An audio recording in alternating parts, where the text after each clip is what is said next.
Okay, we're getting to the final stages of my pond construction, and what I'm going to be doing now is lining the pond with sodium bentonite, which is a clay that's mined out of Wyoming, and presumably this clay expands to more than 10 times its original size when it's dry. When it gets wet, it just swells up and forms a very good seal. So we're going to be mixing about 2 pounds of sodium bentonite per square foot of dirt out there in the pond.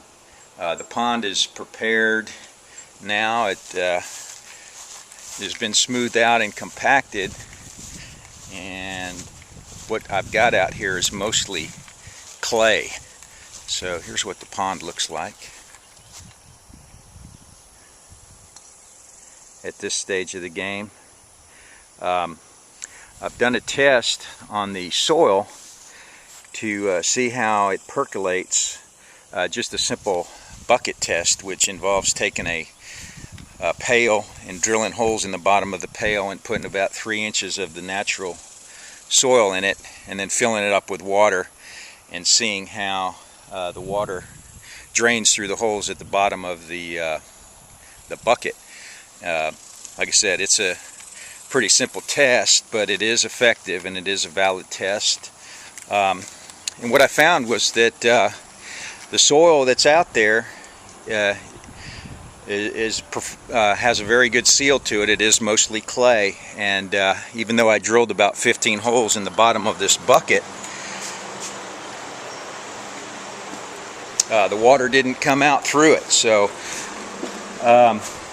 given that it's good clay, this is not the bucket.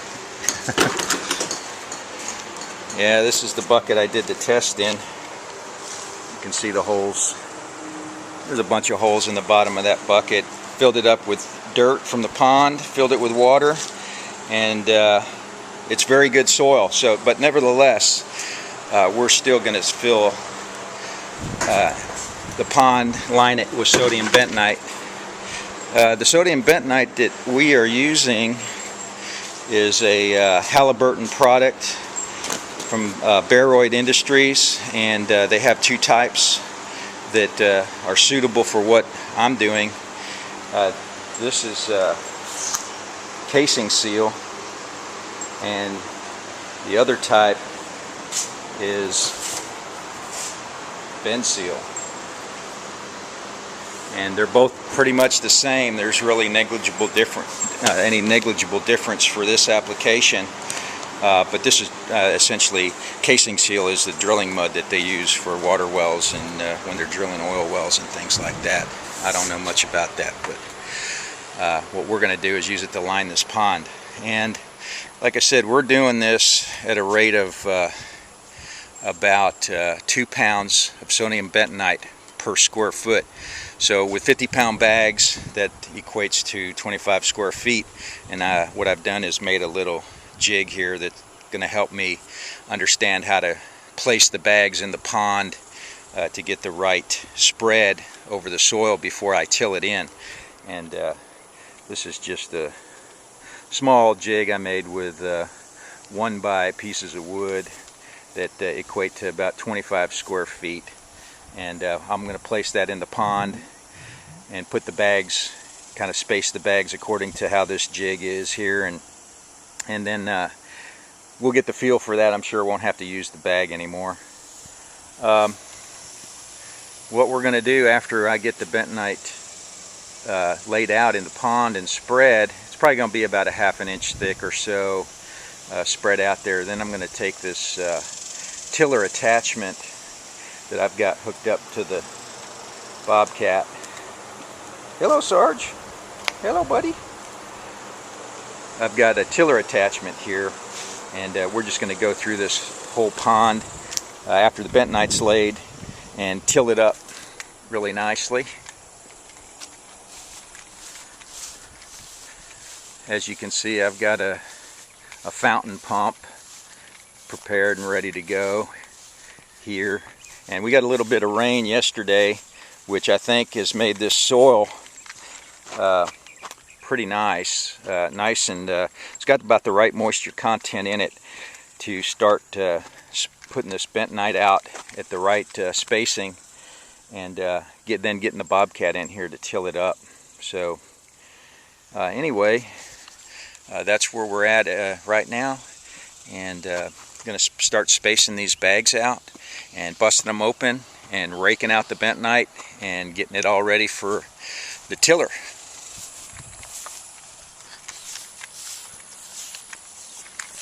Okay, those bags are heavy and it's hot. It's probably close to 100 degrees out here today, so I'm going to get me a drink of water. And I'm going to show you what it looks like there with my simple jig. And laying those bags out. Of course, those bags are 50-pound bags. And going about 2 pounds per square foot of dirt out here. And that's going to be 25 square feet. Made that little jig I showed you. And I had about 30 bags out here that I dumped in the bottom of the pond, and I just laid them out using that jig, and roughly that's about what we got. And I'm probably going to throw an extra bag or so down at the deep end of this pond, get a little bit more bentonite into the soil down here where the water's deeper at this main part here, and then I've got another little deeper part back over here, and I'll probably put a few bags in there. But I've got about 8 pallets with about 30 bags on each one, and with that spread like that, it looks like it's taken up about 1/8 of the pond. So I think that I've got the right amount of bentonite, sodium bentonite, to lay down in this pond. I wanted to show you this stuff. Man, it is cool. They say it swells like 10 to 20 times its weight, and I gotta believe it. We had a little rain out here, and this is what it looks like dry. It's just a granule, and it's dry as a bone. And then that rain came out here yesterday and swelled some of it up, and it just turns into clay, and it blows up huge. And this is going to be perfect, I think, for sealing this pond. Everybody says that it is. I had a gentleman that was had calcium bentonite that was available for much cheaper than the sodium, but I just couldn't find any good reliable sources that said that calcium bentonite would be suitable for sealing the pond, even though this gentleman said that it certainly was. The thing about the sodium bentonite that I liked is that it's reportedly self-healing, where if you step in it, or a livestock steps in it, makes a hole, it'll continue to swell and seal over and be self-plugging. And when you have a pond in your backyard, you want to make sure that it's sealed up and it doesn't leak, and that way you can maintain it a lot easier.